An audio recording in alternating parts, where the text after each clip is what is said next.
Hello everyone, welcome back into this channel, and in this video I would like to show you the way how to hide Instagram likes and dislike on your Instagram account by iOS or iPhone. So the first thing you have to do, open your Instagram application. And whenever you open the Instagram application, sometimes you will be brought into this home section. But now you need to go into this profile section by click this part. And after you are in the profile section, make sure that you are take a look on this top right corner here. There will be a three straight line. Go click that button and then just go click the settings and privacy.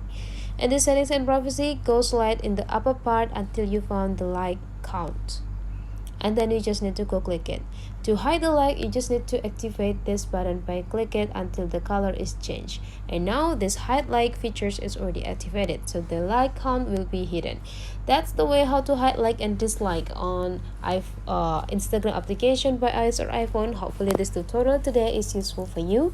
So don't forget to leave some comment, like and subscribe into this channel, and I'll see you for the next video.